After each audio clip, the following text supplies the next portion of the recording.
Imagine squeezing into a Roman apartment where the walls are thin, the stew is thick, and your neighbor's arguments are basically a live podcast you didn't subscribe to.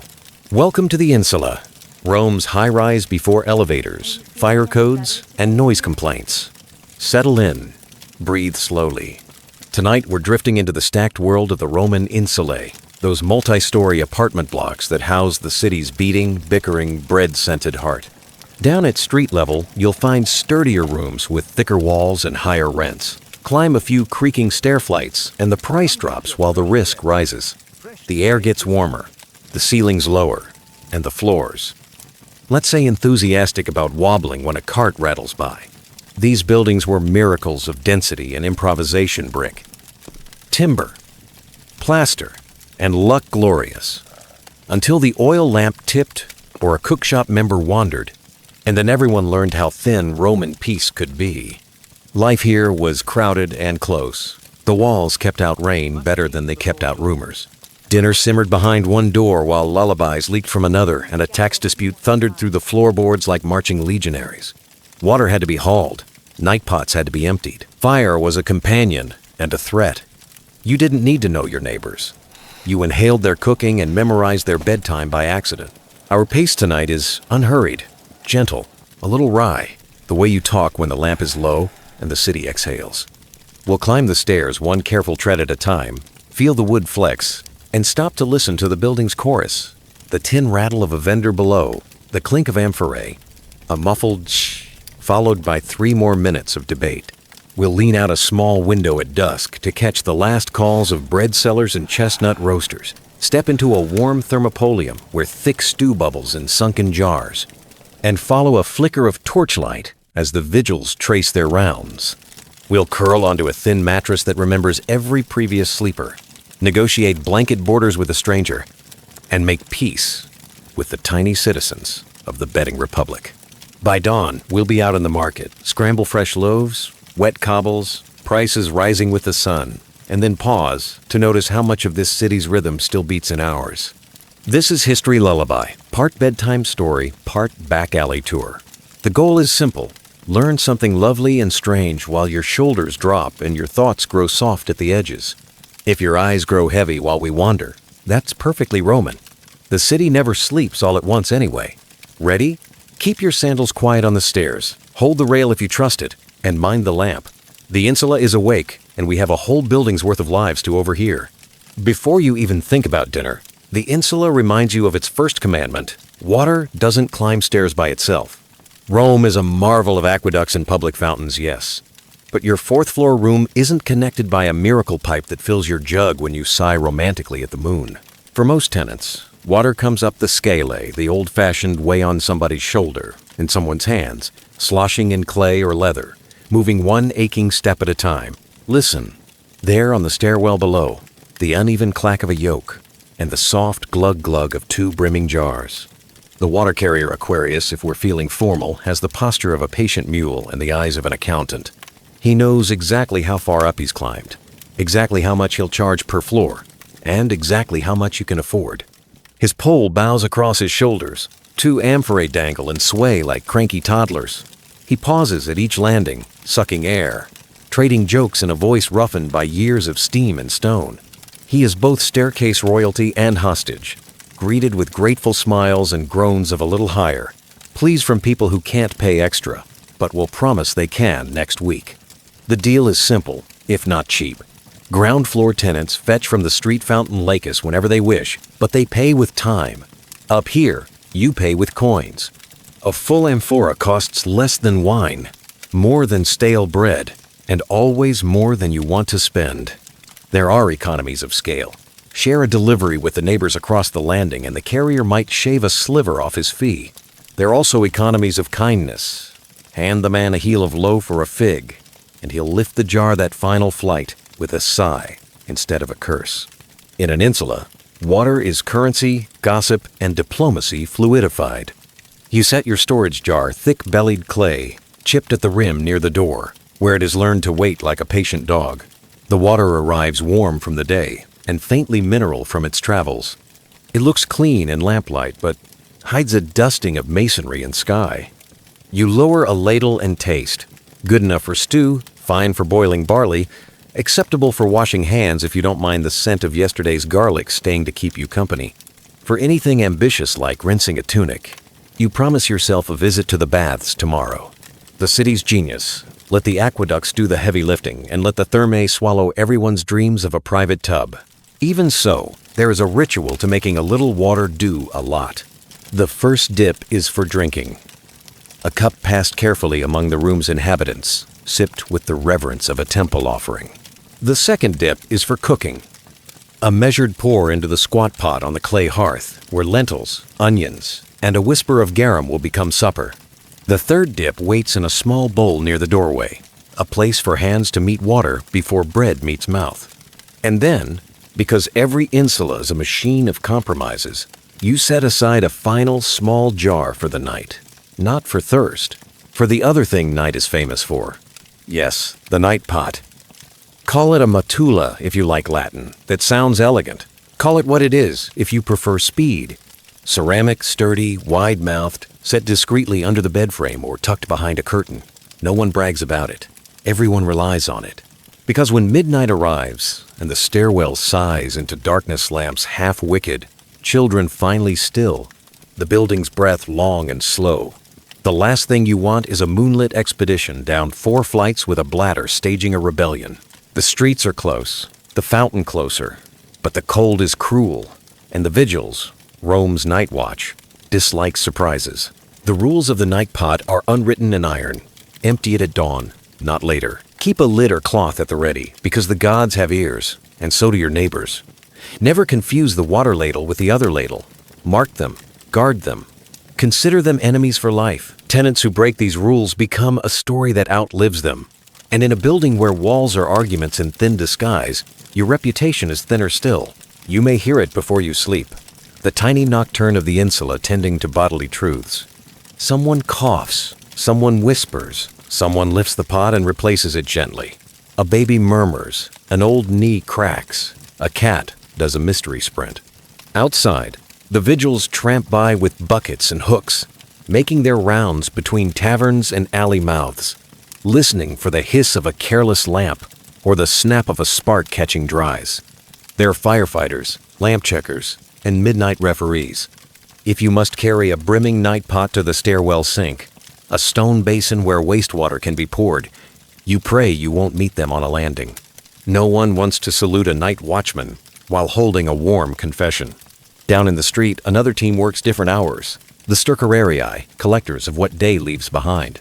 They push carts before dawn, shovel and slosh and sling, steering the city's waste toward gardens, fields, and the big river with its talent for swallowing. It's as old as urban life. What goes into a city must somehow come out, and in Rome, both ends of that miracle involve men who work when others sleep. Not every tenant is equally fussy about timing. The law says, don't dump waste into the street. The weary say, the law can fetch a lamp and come up these stairs itself. Throwing things out of windows has a long and tragic tradition in crowded cities, which is why cursing has an equally long one. Some insulae set strict rhythms. Wastewater poured at dawn after a shouted warning. Chamber pots emptied only at the back. Well, no exceptions. Other buildings try and fail. One careless splash from above can start a 3-floor shouting match that ends with a landlord, a threat to raise the rent, and 3 mothers standing in a line like a Roman chorus explaining why none of this is their fault.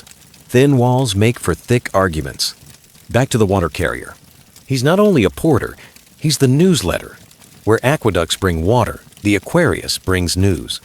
On his second climb, he reports, a soldier's funeral up the Subura tomorrow, bandits on the road to Tibur last week, a baker fined for selling loaves underweight. On his third, he adds spice. The landlord on the corner plans to patch a crack with cheap plaster.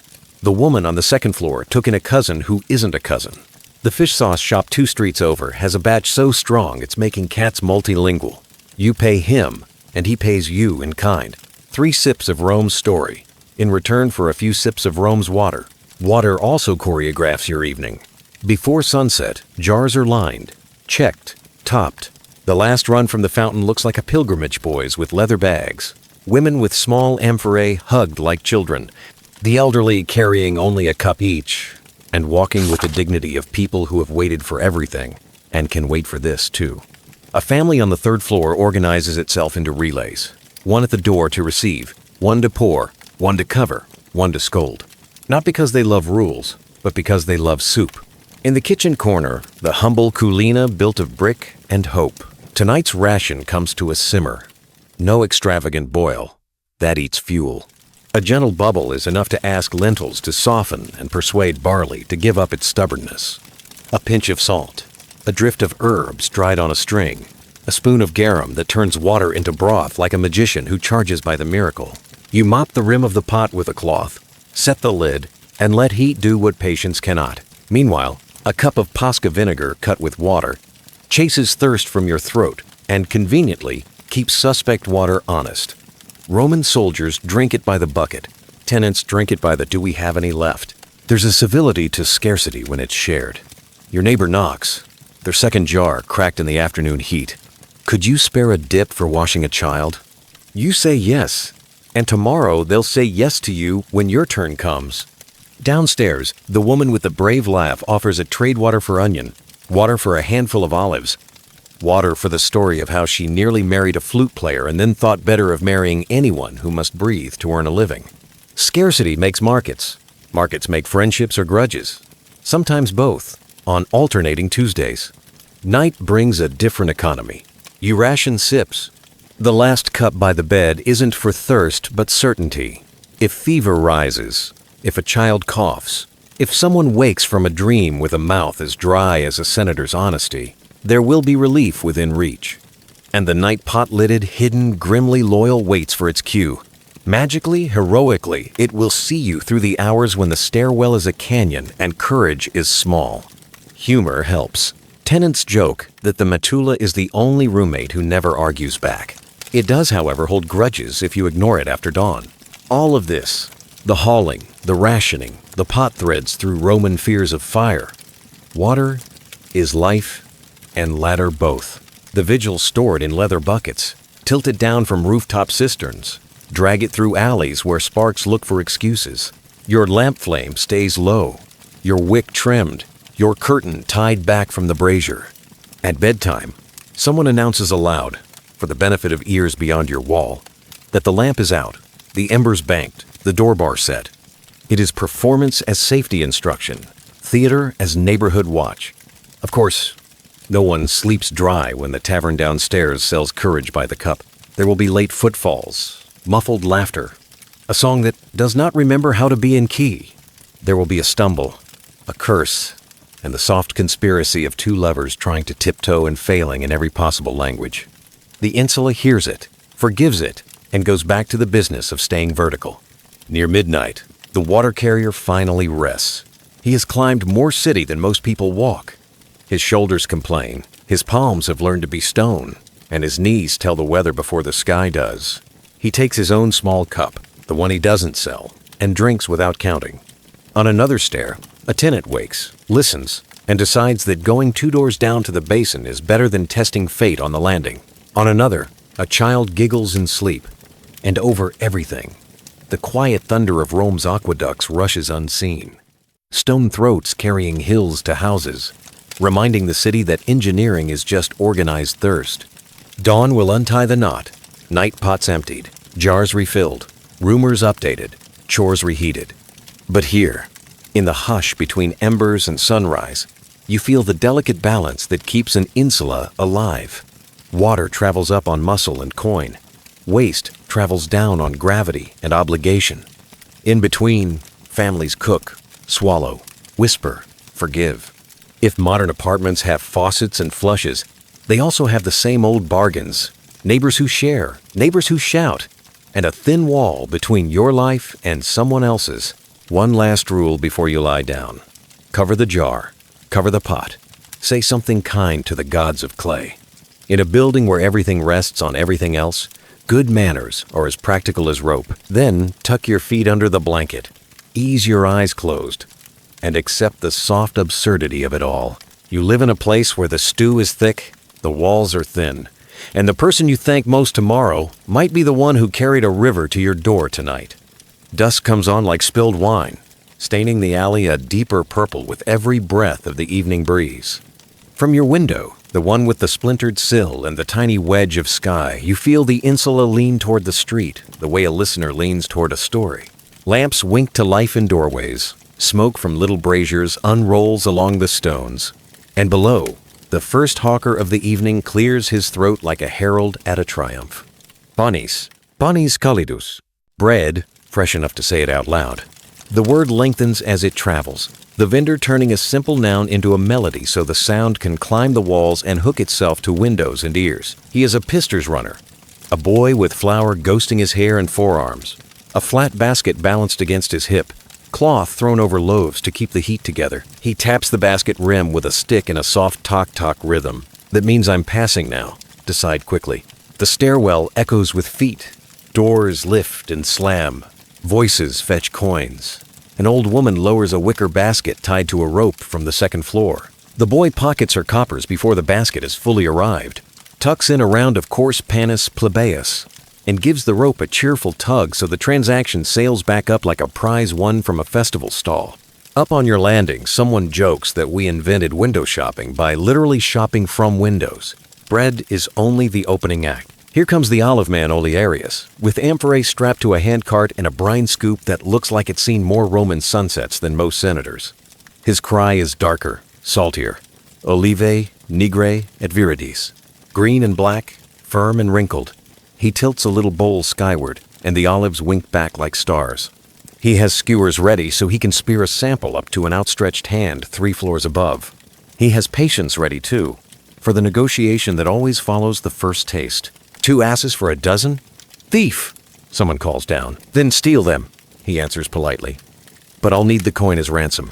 The cheese seller follows in his wake, carrying goat and sheep in tidy, sweating wedges caseus, with rinds like spun straw, and centers like clouds that forgot to be shy.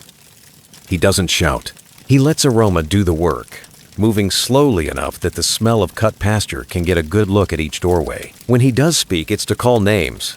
He knows who likes what, who pretends they don't like it, who is trying not to spin tonight but always spins when he reaches their step. Meanwhile, the chestnut brazier finds a corner and claims the air. Castanea! He keeps his coals in a shallow pan and his patience in the other. Chestnuts pop like tiny fireworks, releasing steam and sweetness that shoulders aside the garlic and fish and makes the alley smell briefly like autumn in a kinder city. Children orbit him like planets.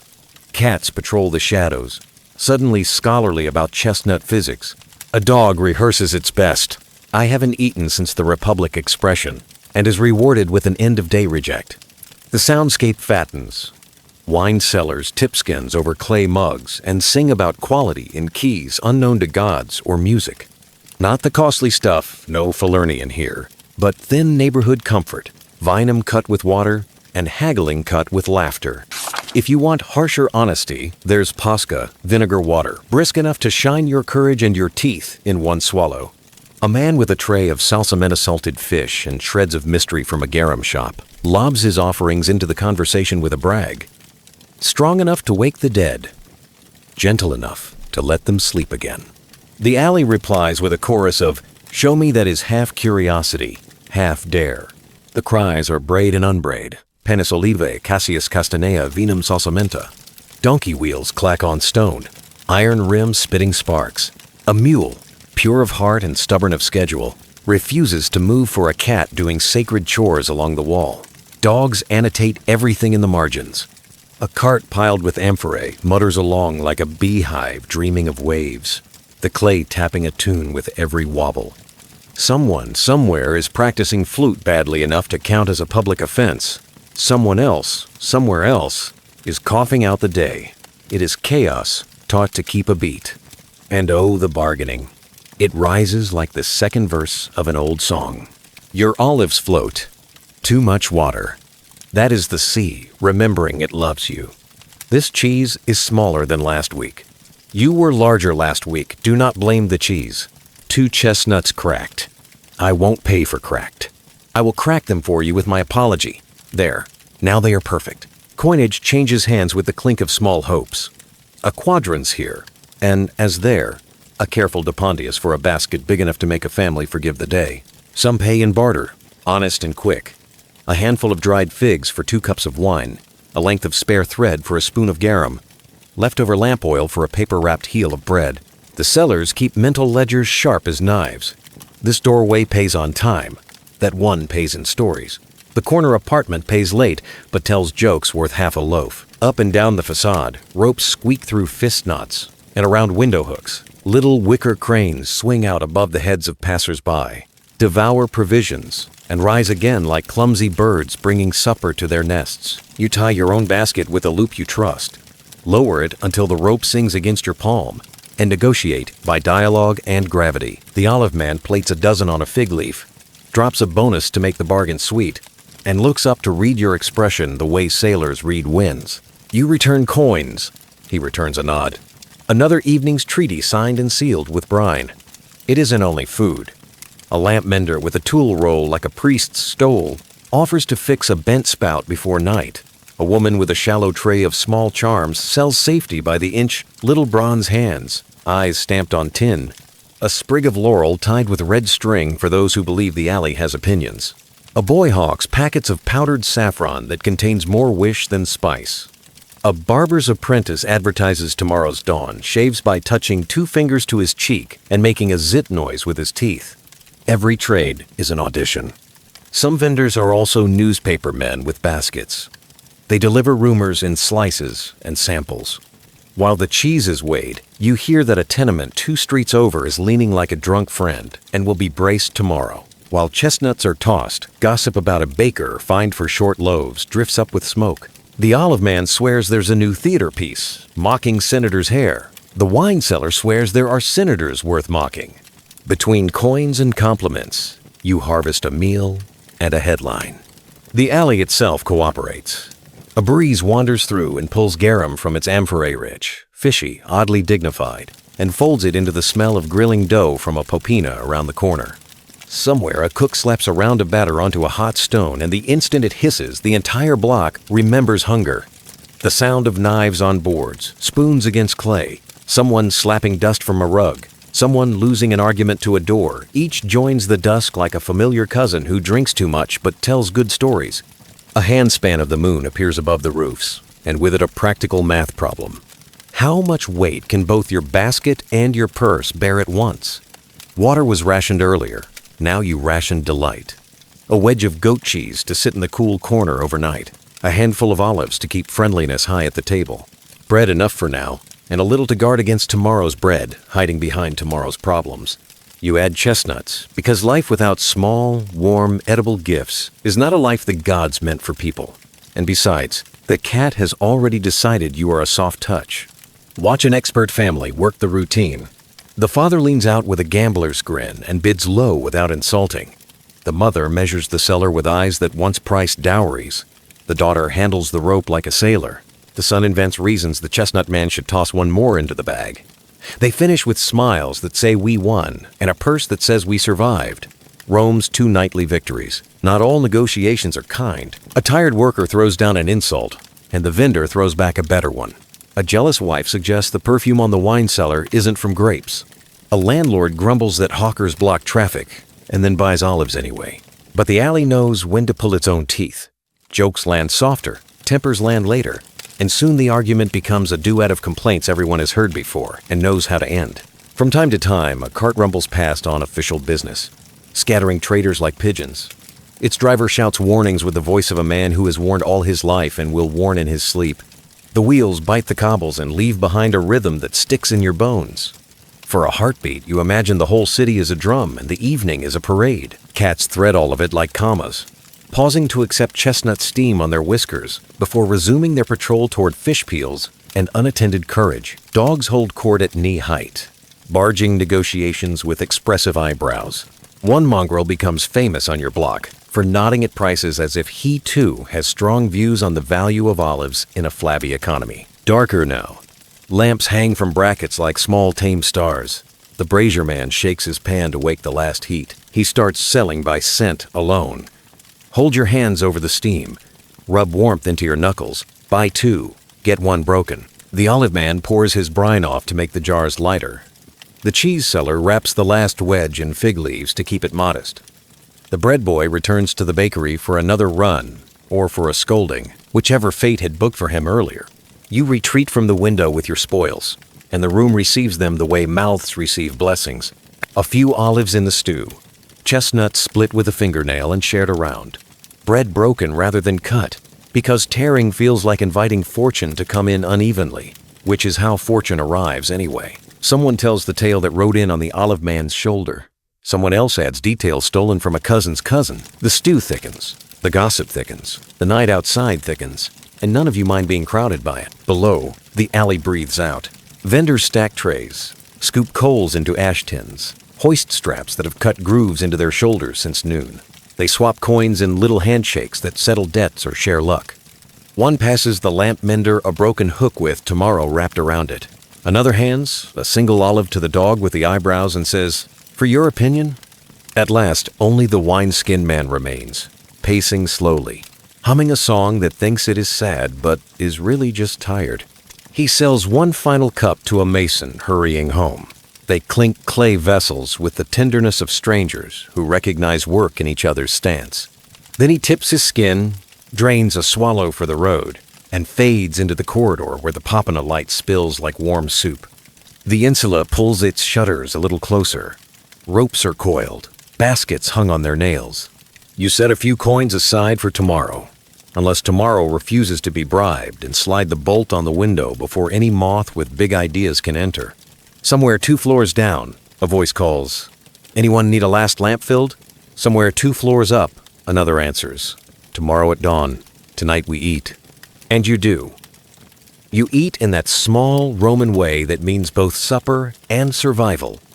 Between the thin walls, over the thick stew, with gossip as seasoning, and chestnut steam as blessing.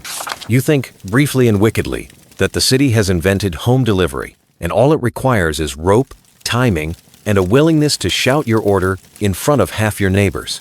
Follow your nose. It's the most reliable guide in the neighborhood, more accurate than street signs, more persuasive than price lists. Down the lane from your Insula, past the bucket where the water carrier parks his yoke and the alley shrine where someone has left a fig, the air suddenly fattens with heat and hunger. Garlic flirting with oil, pepper purring under steam, wine arguing with smoke, and the soft marine hiss of a dolia lid lifted on a vat of something that has been simmering since the consulship of whoever and whoever's cousin. This is where the city eats when the home brazier sputters, or the rent eats the fuel budget. The Papina and the Thermopolium cousins in the art of feeding the many from a counter you can lean on with both elbows. The street front is an L of brick and plaster. Sun-bleached paintings promise more than the cook can supply. Amphorae stand like loyal dogs by the doorway. Inside, there's no dining room, because Rome has already provided one, the entire pavement. A strip of shade, a counter warm as a hearth, a ladle that can turn coins into calories in 3 scoops. That's the business model. Look down, really down into the counter itself. Those round mouths you see are not wells into another world. They're dolia, clay jars sunk flush in masonry, fat-bellied in heat, holding, arranged like a chorus. The lids are wood or terracotta, patinated with steam and fingerprints. When the keeper Calpo, if you like, titles flicks one open, breath fogs your face. A thick chickpea stew with a patient swirl of olive oil, barley pulse that has discovered ambition and now borrows color from carrots and leeks. A pot where pork bones insist they still have something to say, and lentils agree. A darker vat broods toward the counter's corner.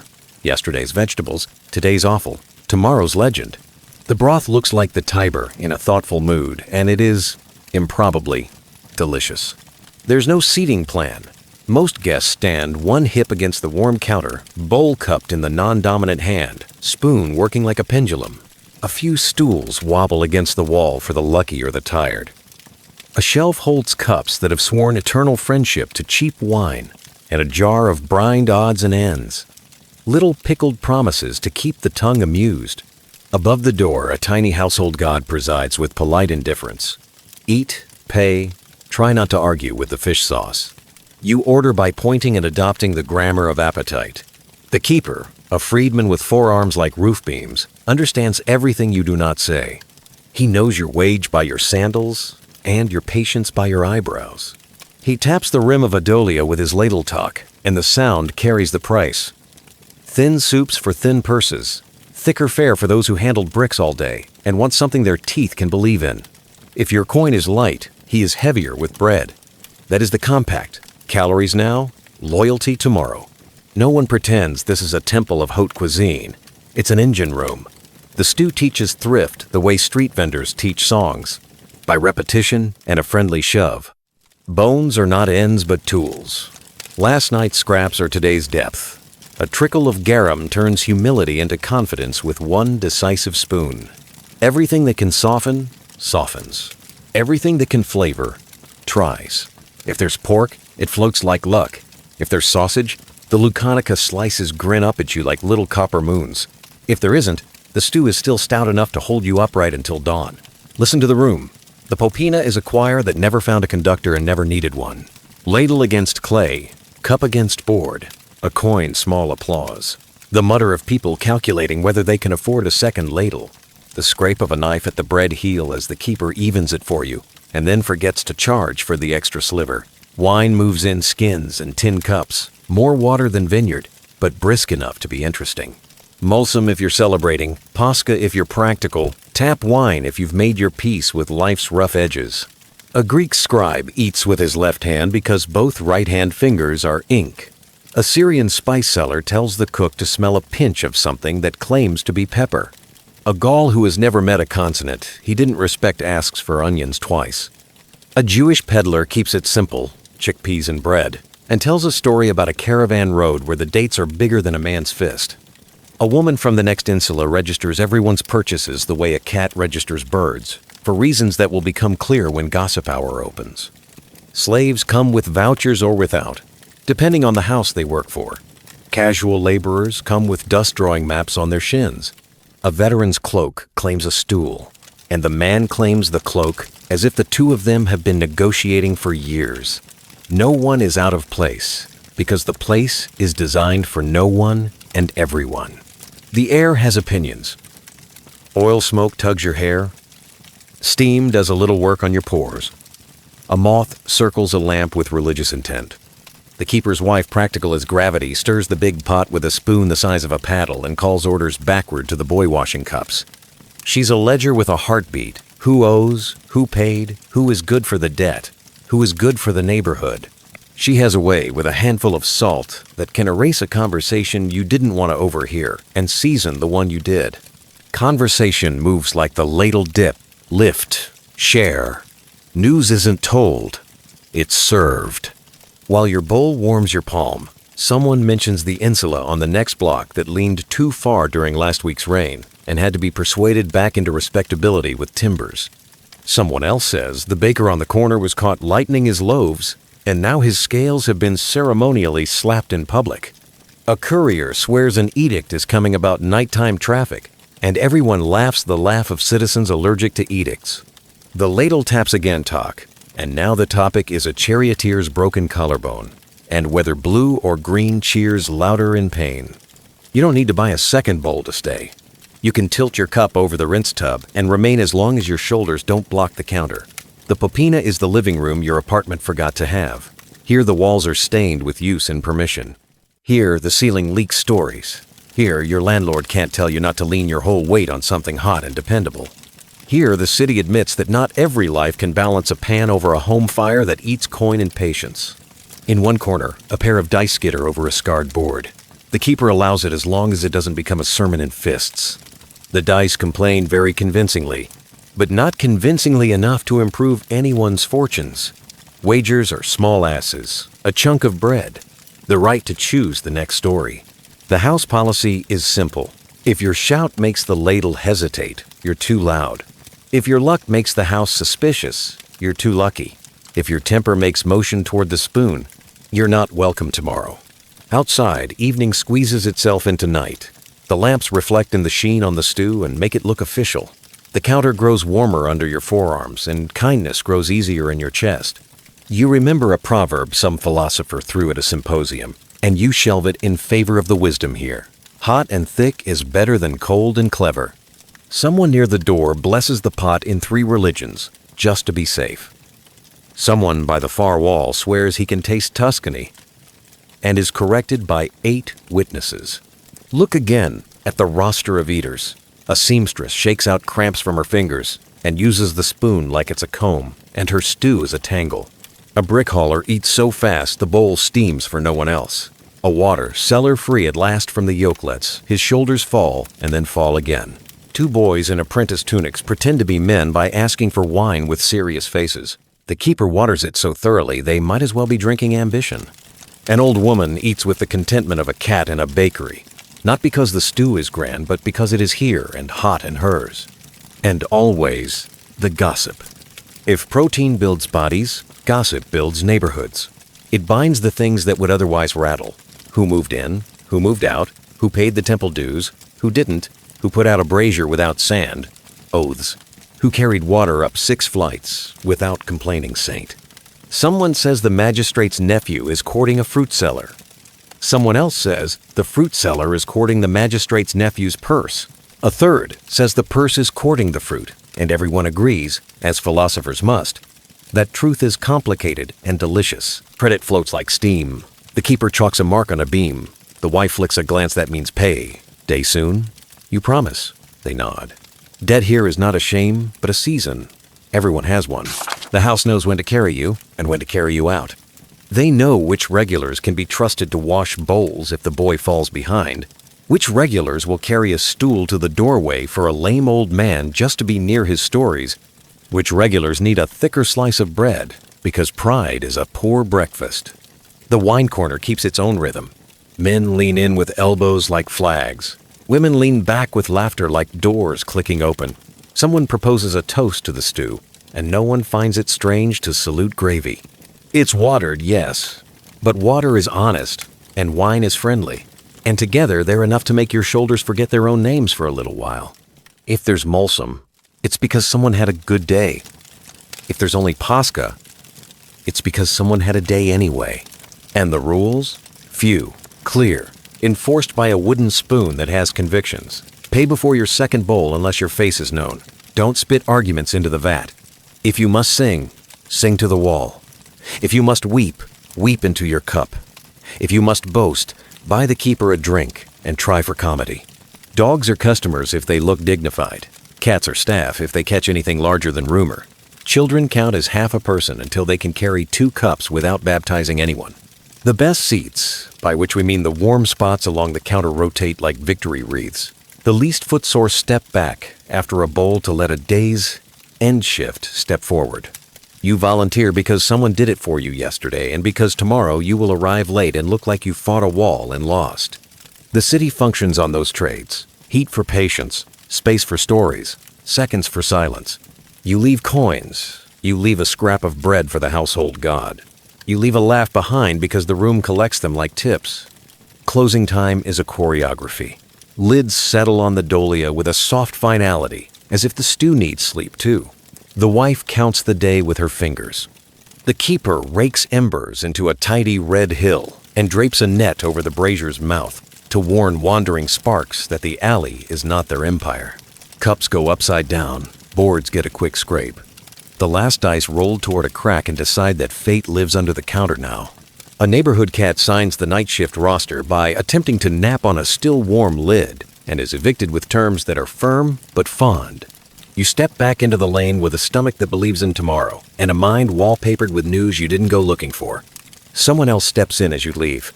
A lamplighter with smoke in his hair, a fishmonger with salt in his palms, a woman with a basket of laundry that smells like work and water.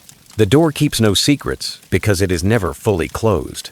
And when you climb the creaking stairs to your room-thin walls, thin purse, you carry a bowl's worth of warmth up your arm where the counter rested it, the aftertaste of pepper and patience, and half a dozen headlines to whisper through plaster to a neighbor who missed supper. The Papina and Thermopolium have done their work. They fed you, they informed you, they reminded you that a city can be kind in small spoons. Night in the Insula is a soft conspiracy of flames. Little orange petals bloom on every landing. A dish lamp on a windowsill. A brazier glowing like a tired heart. A candle stub bowed in a clay collar. The city is never darker than its oil will allow, and never safer than its neighbors remember to be.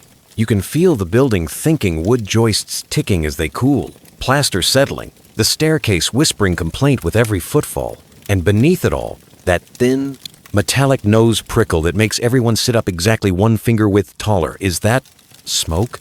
No fear is more Roman and more ordinary than fire. The insula is basically a vertical invitation to it. Timber beams knit the floors, reed mats hide behind plaster, partitions are light, cheerful liars pretending to be walls, bed ticks stuffed with straw, curtain hems that flirt with brazier rims, tapestries fattened with 10 winters of lamp soot. Everything is a wick waiting for a rumor. The staircase is the worst of it. The insula's windpipe, a single crooked shaft of wood and shadow up which heat races like gossip. 1 lamp knocked, 1 coal fumbled, 1 drunk elbow or drowsy sleeve, and the building can become a flute that only flames know how to play. So every household rehearses a ritual to talk themselves to sleep. Lamps, lucernae, get pinched lower, then lower again. The careful ones set them into saucers with water or sand for when a clumsy elbow edits the night.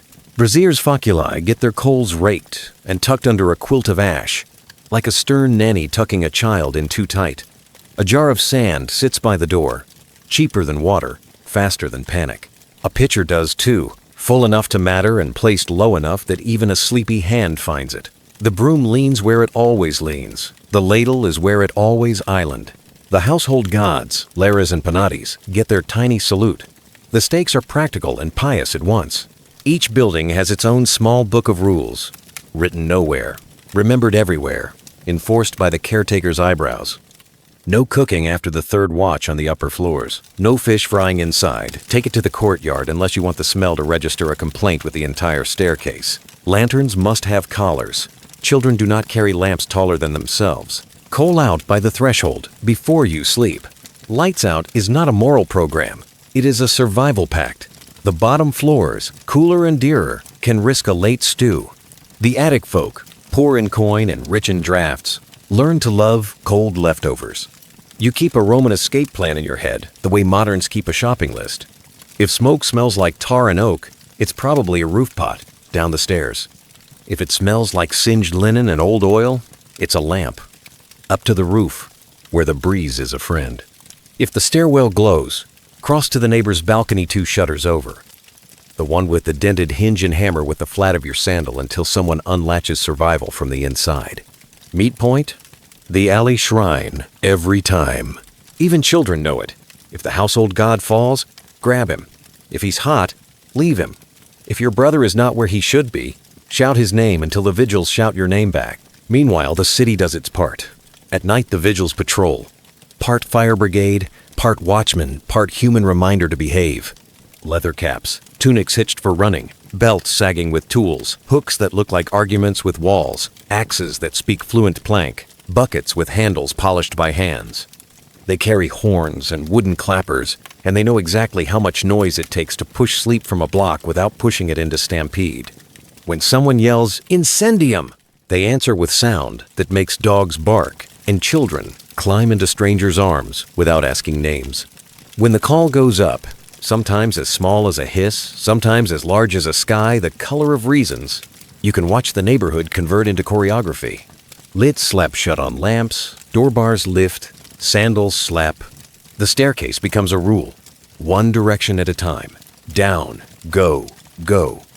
Elbows narrow, bundles small, gods first, dowry chest only if it has legs. The careful ones keep a rope on the landing sheet knots with a loop for a child's belly, because the window to the neighbor's balcony is a better friend than a staircase that has decided to behave like a chimney. Someone always tries to save a mattress. Someone always shouts that the cat will save itself. Someone always swears they smell nothing and then smells everything. You've never seen a bucket line until you've seen a Roman bucket line, a living pipeline from fountain to flame, watched by a goddess painted on a street shrine who has seen this show before. The Vigiles plant a sipho, a hand pump that wheezes like a very determined old senator, and the water jumps in bursts, shamed into climbing, then falling forward into the wound. Others work a fence, hooks bite into overhanging eaves and tug. A wall becomes a suggestion. They pull down timber to keep the rest from learning a bad habit. The crowd gasps not because something fell, but because something didn't. Fire didn't cross the little gap those men made with their backs, and a decision. Not all water looks the same at night. There's amphora water from the fountain, clean and proud. There's barrel water from a shop's back room, grateful to be useful at last. There's gutter water that no one wants and everyone uses. There's the Tiber, which always insists it is absolutely here to help while holding its nose. There is sand, cheap and decisive, that smothers a lamp wick as if burying a rumor. There are blankets soaked in whatever will soak them, thrown over door frames that have decided to exhale heat like a kiln. The vigils shout short words: higher, pull, break, stop, go, because air is rationed, and orders are a kind of air. Upstairs, you're counting heartbeats into decisions. How hot is the latch? How loud is the stair?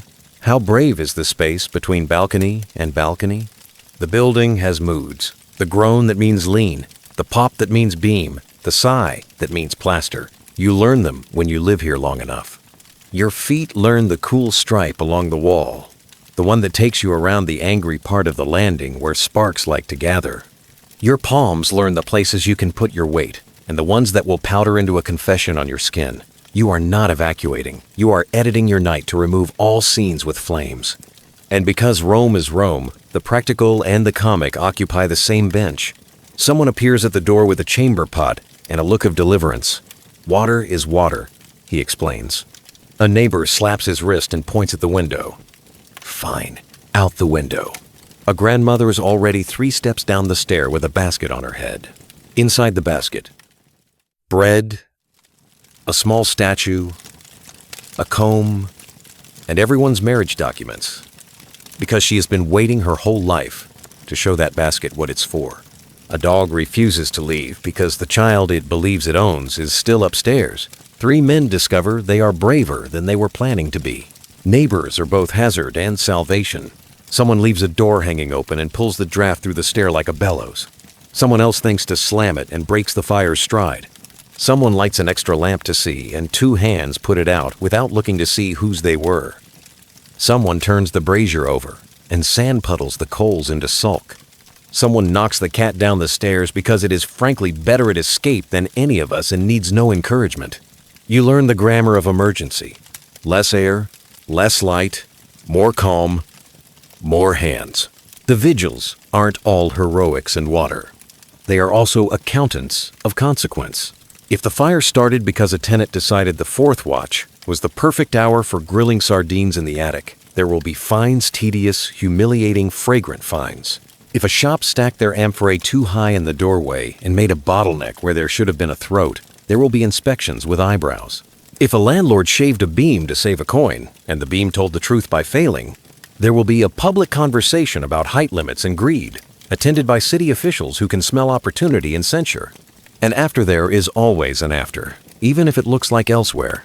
The building wears a new set of stories. Char kisses above a doorway, a bald patch on the stair where a plank was replaced by something that creaks in a different accent, a gap-toothed eave that looks like it's been in a bar fight. The caretaker Insularius chalks a crude eye over the landing because superstition is cheaper than repairs, then posts new rules. Lamps out sooner, no brazier on the top landing, charcoal only in the courtyard after sundown. The tenants nod vigorously for 3 nights, and then begin to decide which rules are really polite suggestions. You taste smoke for a day and a half after even the small ones. It has a way of narrating itself through your bread and your hair. Children rehearse their hero versions. I carried the neighbor's god, and are rewarded with fig slices and a solemn head pat from the upstairs aunt who tells everyone what they did anyway. Older men trade evaluation as if grading an oration.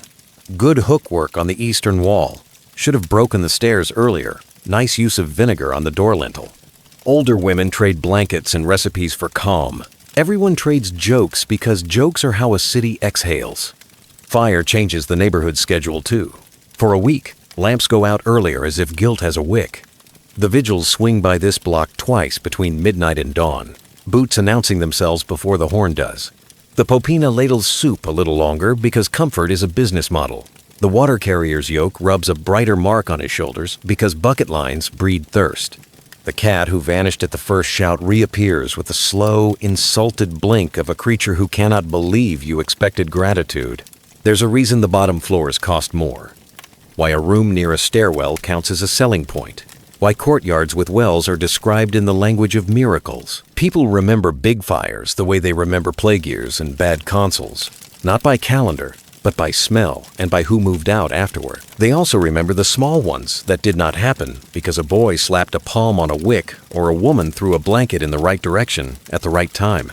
In the Insula, heroics look like domestic chores conducted with speed and excellent swearing.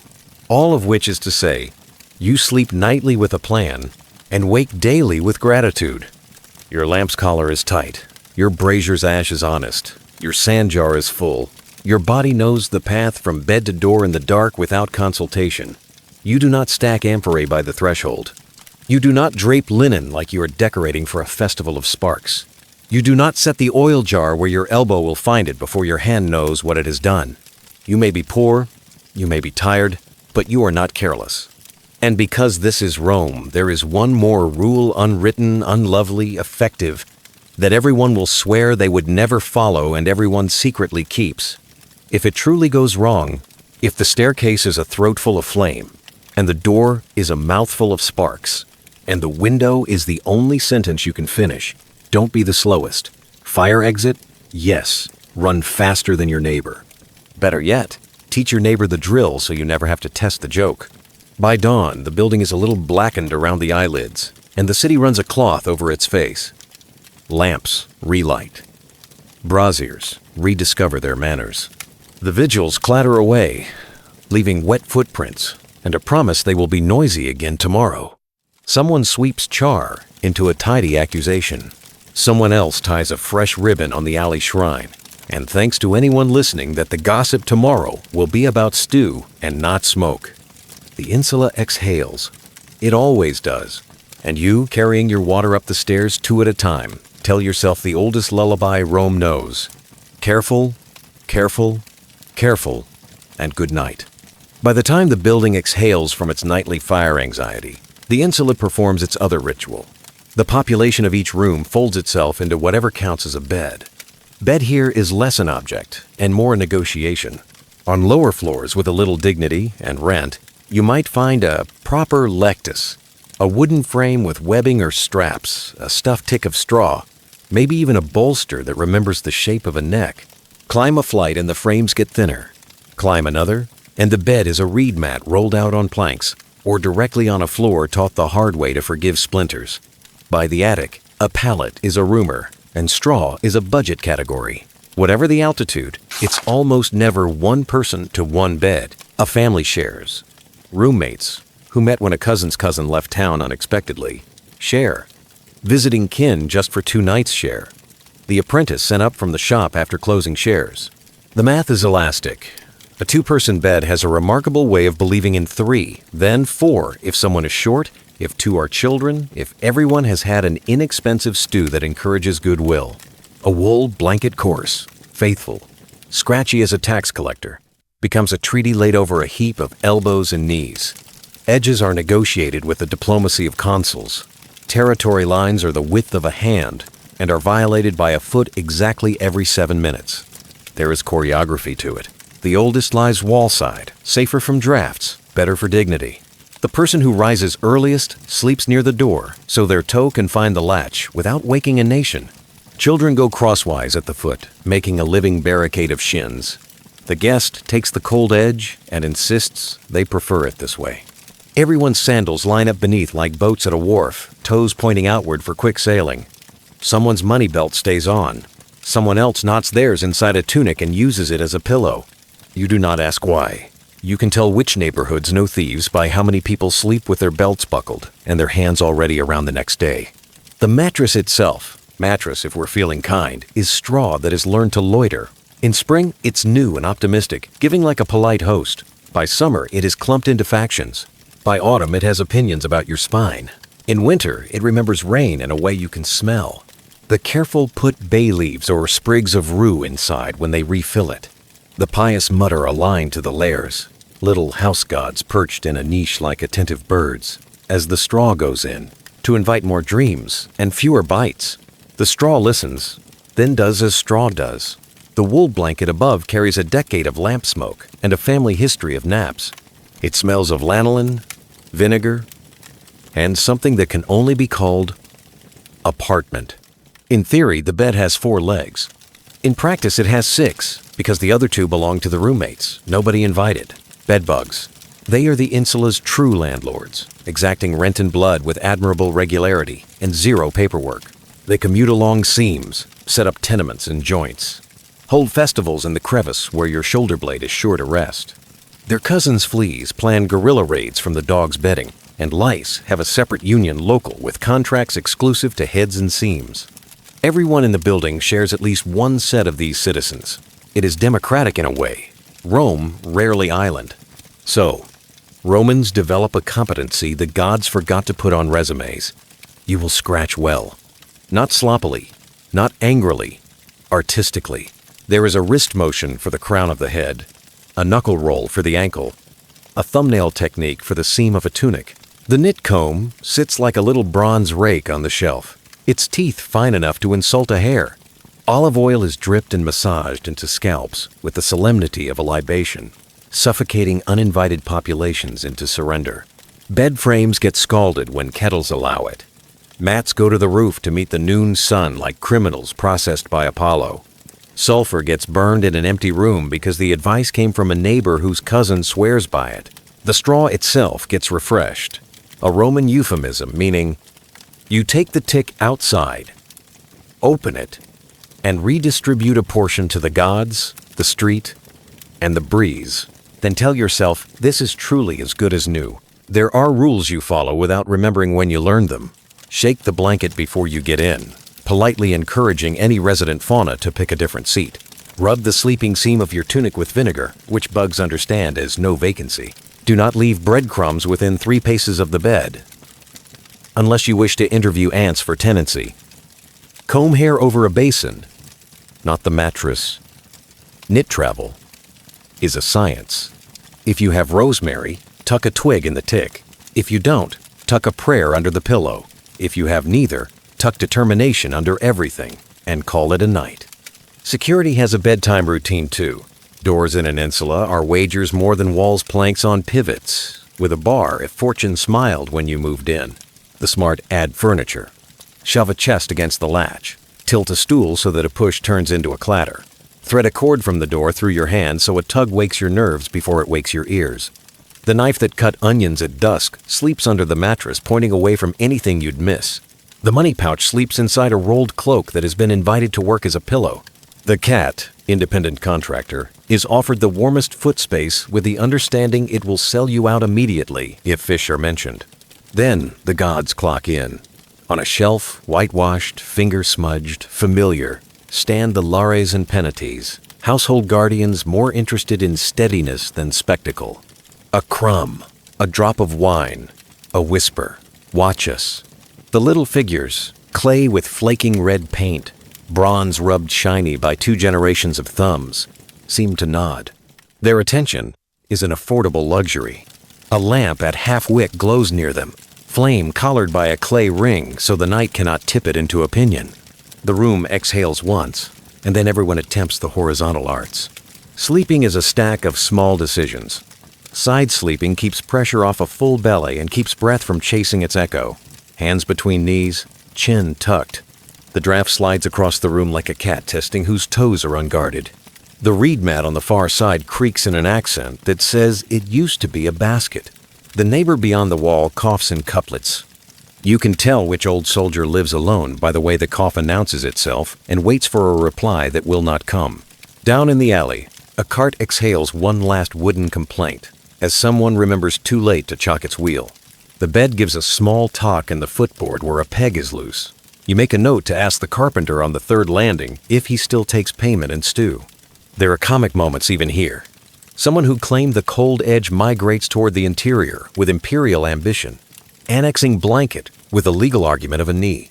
The child at the foot flips and becomes an independent state spanning 3 shins and a dog. A flea performs its famous midnight eepee prick, and the leg attached executes a heroic twitch that dislodges half the Constitution. A whispered sorry becomes a whispered it's fine, becomes a shared snort because both of you know it's not, and also that it will be. Thin mattress, thick skin, someone says into the blanket. And the bed, being a good citizen, records the proverb. Some nights, the room hotbeds like a workshop shifts of sleeping. The baker's boy rises at the darkest hour, slips out while the others roll deeper into the straw, and his space is annexed temporarily by the porter whose day begins at dawn. On feast eves, when cousins arrive with baskets and explanations, beds are supplemented with the universal Roman upgrade. More floor, reed mats unfurl like little roads, cloaks become pillows. A spare door laid across 2 amphorae pretends hard enough to be a couch that you begin to believe it. Nobody sleeps well. Everybody sleeps enough. In warmer months, the roof becomes Plan B, then Plan A. The attic folk climb through a hatch to tiles that radiate the day's forgiveness. Families claim corners demarcated by sandals and baskets. A mother ties a line from her wrist to a child's and to a roof peg because dreams wander as much as children do. The night wind reads over everyone's shoulders, turning pages in every mat. Over the ridge, you can see other roofs, other families, other mats, a city practicing an outdoor lullaby. The stars get a decent look at you for once. Bugs get confused and decide to hold their conference elsewhere. You vow to sleep on the roof forever and keep the vow until the first late mosquito auditions at your ear. Some practicalities are never not practical. The chamber pot matula lives under the bed, mouth pointing away from toes, for midnight diplomacy. The rule is, say cave before reaching, because Latin and gravity do not do arbitration once the pot is upended. The jug of water is on the far side, lest the near side become a lake at the first misplaced heel. If you're very careful, you drink without waking anyone. If you are merely human, you become a case study in small, sloshing noises and the art of apology. Once in a while, the bed tells a true story about architecture. A rope under the tick loosens and the middle sags, drawing the sleepers together the way a bowl draws soup. You learn to wedge a stick crosswise under the sag to redistribute fate. You learn to retie a knot in the dark by feel, counting raps like prayers. A leg wobbles. A folded shard of amphora becomes a shim. Nothing stays broken for long in a room where half the occupants are makers and the other half are related to makers. The bed is a citizen. Citizens are maintained. Morning has its own archaeology. Lift the blanket, and the night is written there in seed hulls, dog hair, a comb tooth, crumbs that were absolutely not yours, a bronze pin that escaped from someone's hair and went on walkabout, one heroic flea who did not, in fact, survive the experiment. You shake everything out the window with the legally required shout because Rome has rules about gravity and strangers' heads. The straw tick gets beaten like a confession. The mat gets rolled tight so the sun can read it later on the roof. The blanket airs in the alley breeze and returns proud of itself. None of this is luxurious by any century's definition. And yet, the bed 4 legs plus however many are feeling participatory is a small republic that works more often than it fails. It accumulates weddings and funerals, arguments and reconciliations, infant naps and elder aches, a decade's worth of plans whispered at a wool edge. It hears the same jokes every winter. You'd think fleas would pay rent and laughs anyway. It holds together people who, without it, would simply be cold. It makes room because there is always someone arriving late, tired, and convinced there is no room. Before you sleep, you pat the shelf where the lares stand, watch. A practice now so ordinary, your hand moves without you. Their little painted eyes look past your shoulder into a space the size of a blanket and the weight of a family.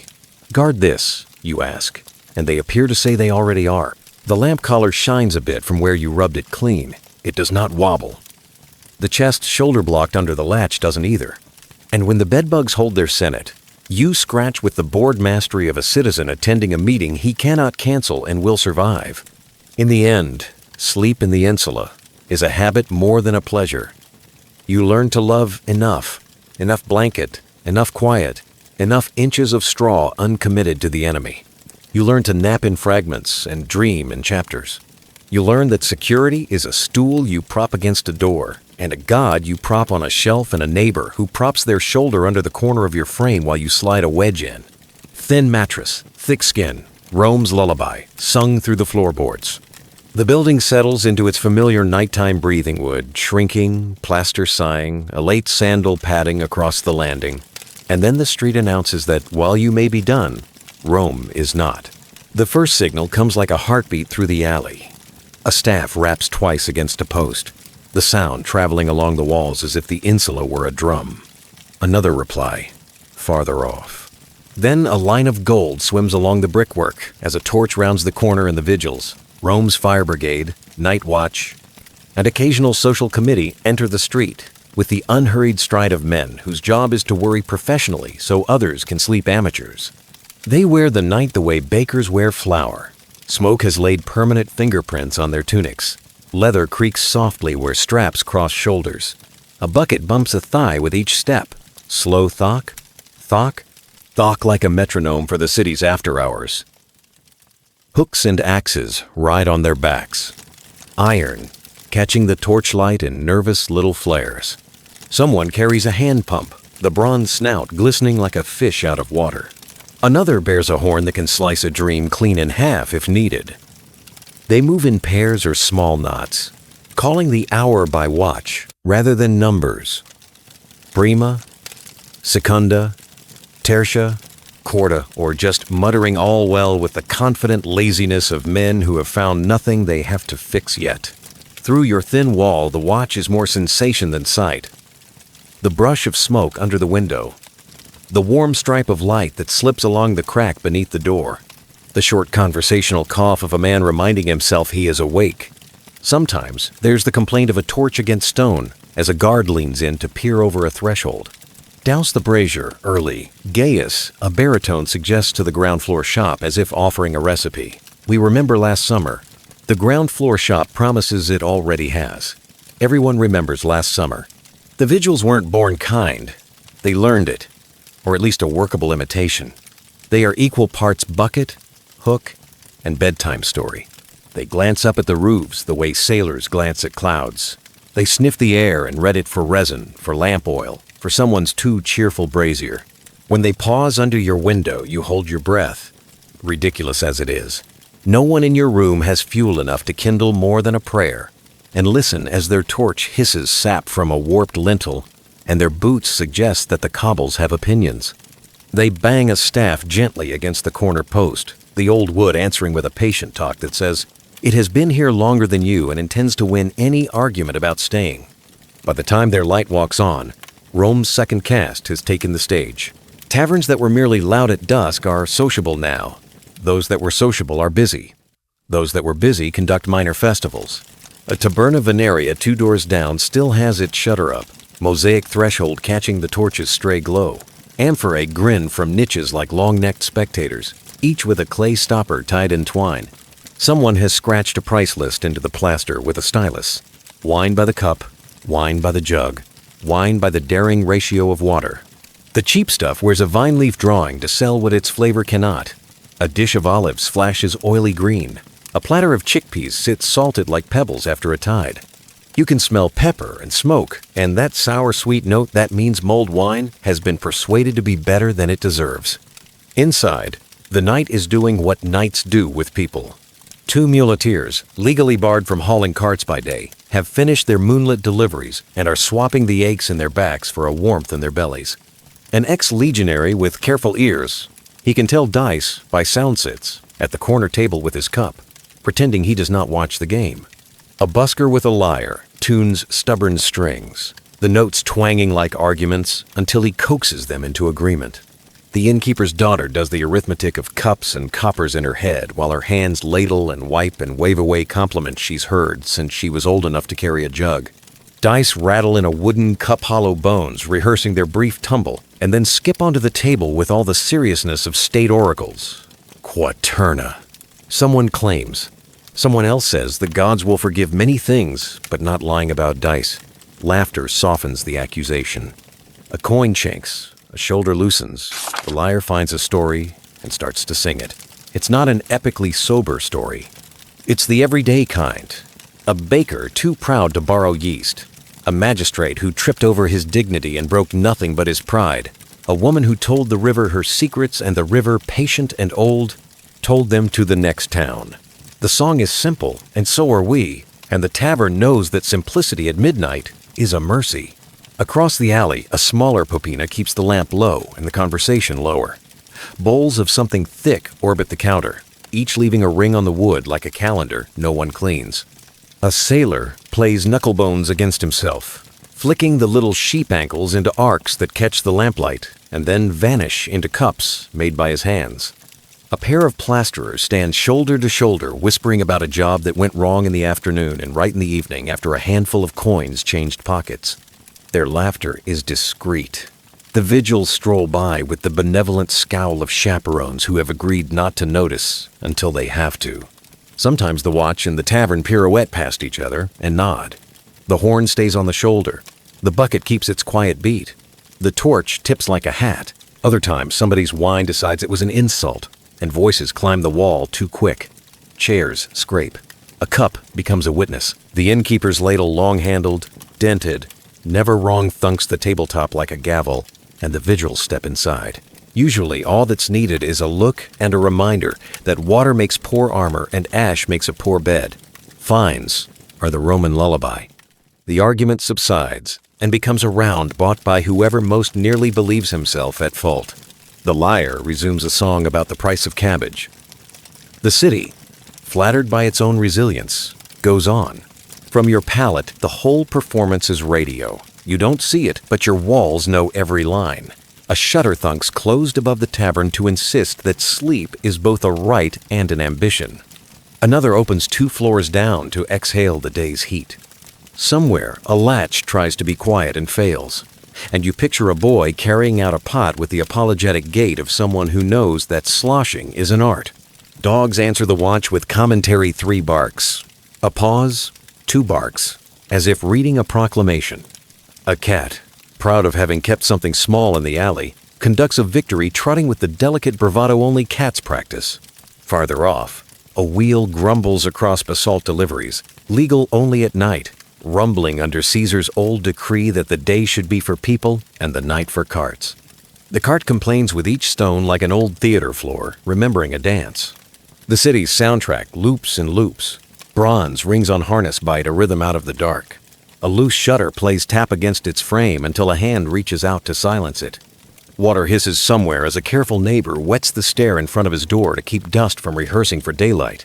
The vigils call the next watch. Someone replies from the far side of the block, and for a half-minute the alley is a chorus of all wells, spaced and fading, an auditory map that tells you the city has not vanished in the dark. It's simply practicing a different kind of waking.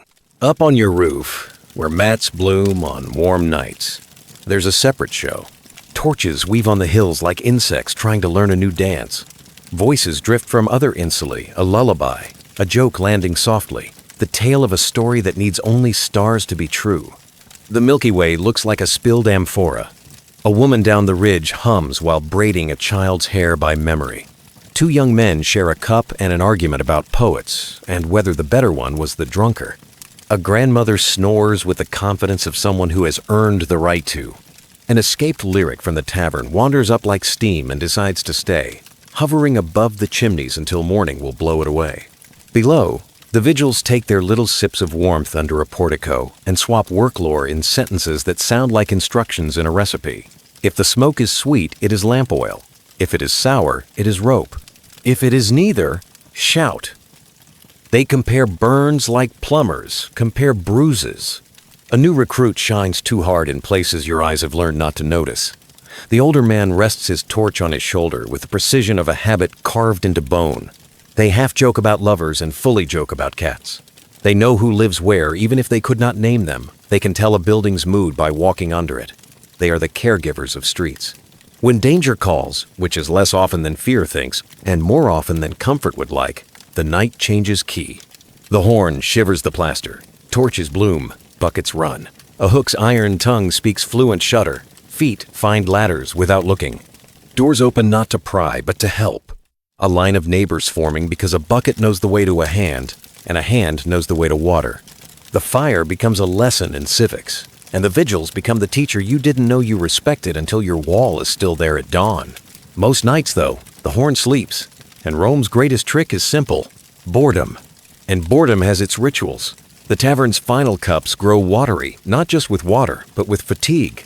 Dice slow. The liar calls for mercy and is granted it.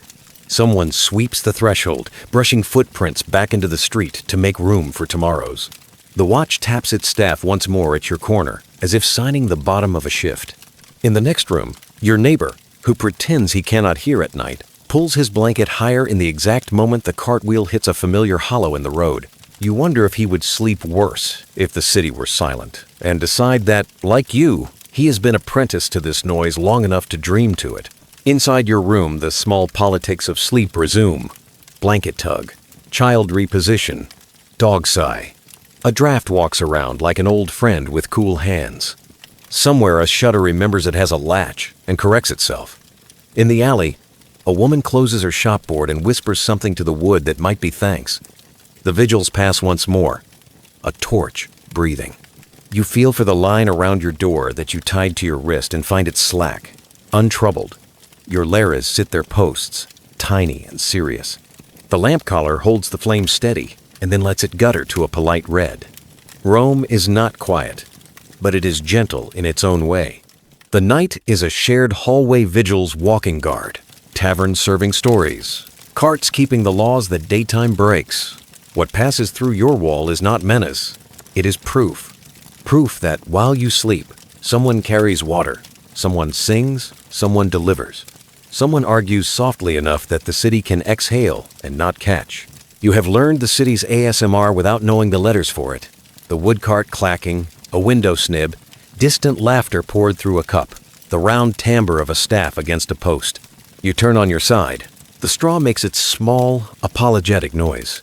Next door, two voices decide, gratefully, that they are finished disagreeing. Down the block, a dog, entirely satisfied with its own vigilance, gives the night a final editorial. The vigils call the hour again, and it lands on your eyelids like ash that knows how to fall softly. You do not need silence. You need Rome to be itself, and it is generous with that. When the last cup has been rinsed with a thumb, when the lyre's final note has climbed the stairwell and dissolved into the plaster, the apartment comes back to itself. The room is smaller, by night lamplight turns corners into secret pockets, and the ceiling draws closer, as if to listen. In a niche near the doorway, no more than a plaster rectangle the size of two hands, your household has made its kingdom, a lararium, a miniature stage for Rome's most domestic deities. The paint is chipped, but you can still read the scene. Two lares in short tunics, dancing with raised hands. A coiled serpent rises toward a little altar. Sometimes the genius of the household is sketched between them, crowned with a veil, extending a patera dish as if he were offering you your own supper. You set the lamp collar low and coax the flame to behave. The oil scent is clean compared to the day's stew and shoes. From a clay bowl, you pinch a bit of mola salsa salted flour kept dry against precisely this moment, and let it grain the little shelf like snow. A fingertip of wine joins it liber, to taste for the gods spilling purple into the grooves of old offerings so thin it stains without dripping. A breadcrumb, saved on purpose from the evening loaf, goes down like a coin into a fountain. The gods of the pantry, the penates, and the gods of the doorway, the lares, accept without comment, which is their way. If they wanted drama, they'd live in a temple. A few families arrange their lararium on the window shelf, where wind can loan the incense, its ambition. Yours hangs near the door for practical reasons. It is the house's hinge, the line where danger and dinner swap places. You press your thumb to the lintel out of habit. Somebody taught you to do it. And murmur the words that unclench the day. They're half prayer, half weather report. Keep ash from the rafters, keep thieves from the latch, and guide our feet when the night remembers we owe it a walk. The lares keep their painted smiles. The serpent keeps its patient climb. It is enough. Other amulets crowd the niche like a protective chorus.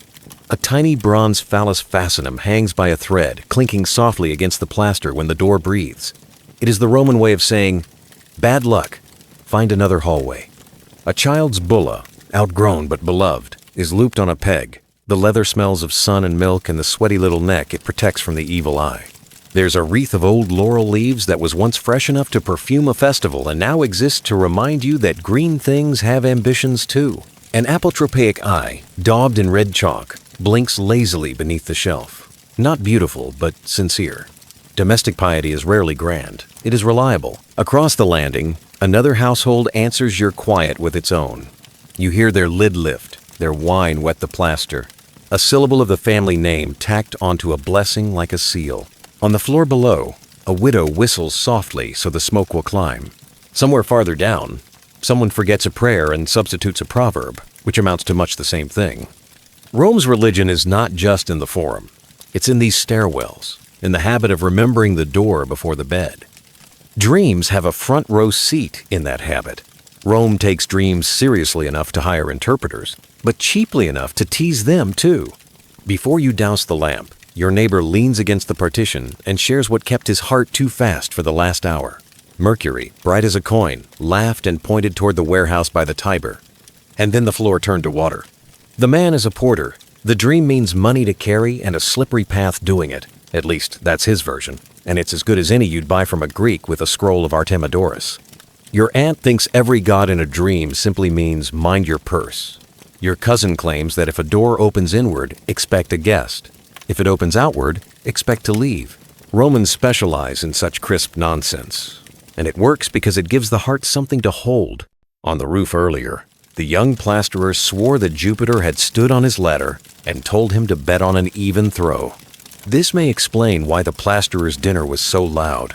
A seamstress down the landing bluntly reports that she dreamed of a fish and woke to a letter from her brother in Ostia. If you offer the right face, she will confess that the fish was speaking and asked for better wine. Everyone agrees the gods prefer good wine even in dreams. Everyone drinks the cheap wine awake anyway. Reality has a budget. Omens wander the stair as easily as children.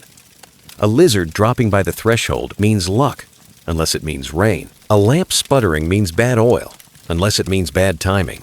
The old woman 3 doors down keeps a lead tablet tucked into the rafters where light can't reach it.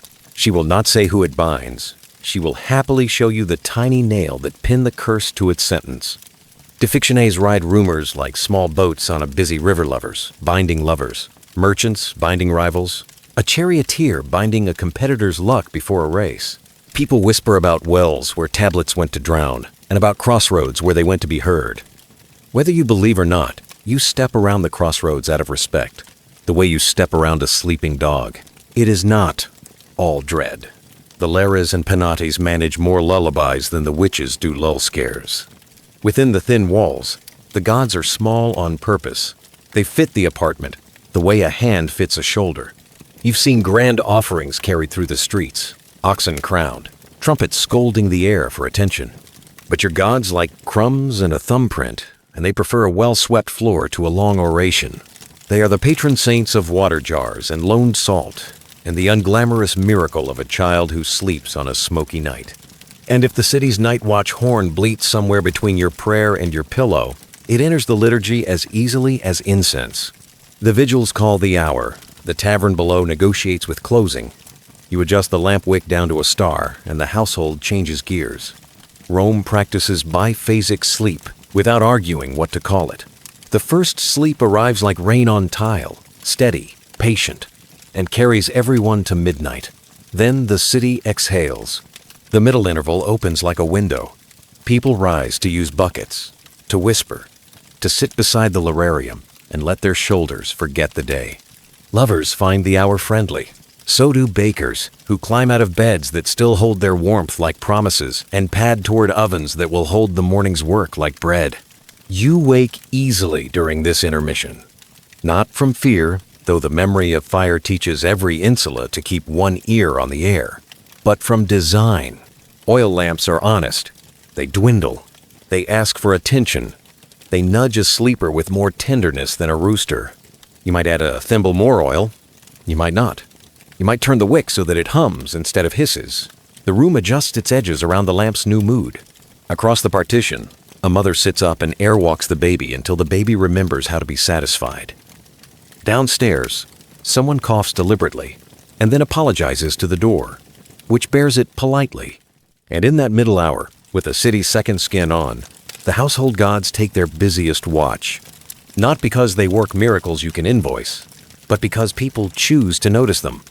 You can count your worries by laurel leaves if you like. You can count your blessings by the way the serpent's painted eye seems to meet yours from any angle. A few lead curls of incense send up their argument that the air is also a road, and that messages do not require feet.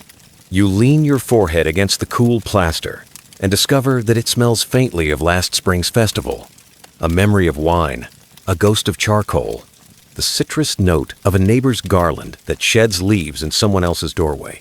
The city stores such fragrances the way walls store sunlight, letting them out when the street has run out of conversation. Your aunt said that if you cannot sleep, you should list the names of your Laras the way shepherds list their sheep. It turns out you don't know their names. The Laras never introduced themselves. Household gods are notorious for letting mortals do the naming and then answering to the intention instead. You try anyway, inventing old stair lairs, keep the ash quiet lairs, don't let the goose in the shop lairs. You make yourself smile. Counting lairs works better than counting sheep. Sheep would require a meadow you cannot afford. Below, the alley practices its late-night diction. A cart passes gifted to the quiet by law. A dog offers one bark for courtesy. A drunk remembers a line of verse and forgets half the words, which makes it a folk song. The watch taps a post and the post answers with the confident talk of timber that has learned to endure. The city is not silent, it is on tiptoe. Back at the niche, you set a little bowl of water on the shelf so the gods can taste what the river is like after dark. It is street water, which means it has learned the flavor of dust and gossip. The Larrys never complain. The Penates are practical, so you tuck a sliver of cheese beside the breadcrumb in token that tomorrow's stew will have ideas. A tiny thread from your sleeve catches on the altar's corner, an accidental offering which, like most accidental offerings, is probably the most honest of the day. The mid-watch closes more softly than it opened. Lamps across the landing have become coals, showing the small red mouths they keep for confidence. Your neighbor finishes a whispered tale about a witch who turned out to be a jealous cousin.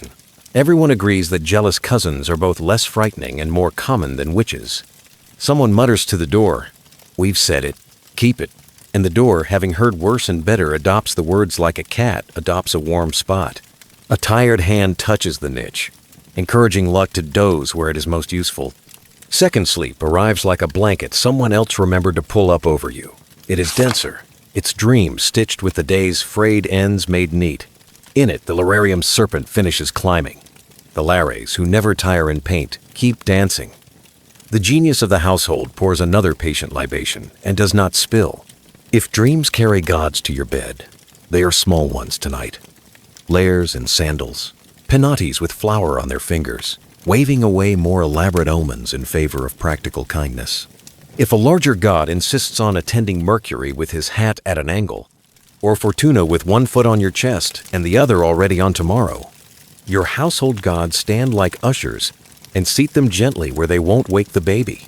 The final hours before dawn belong to the city, the way the rim of a cup belongs to the drink. Not necessary in theory, indispensable in practice.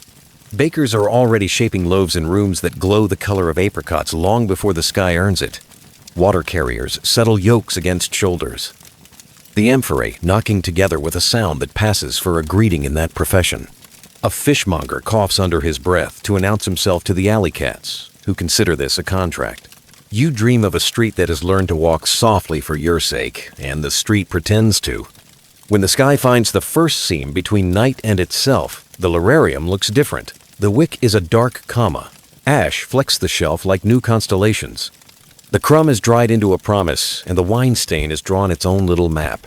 You press a kiss into your palm and touch the plaster, a gesture so old it has forgotten who taught it to you.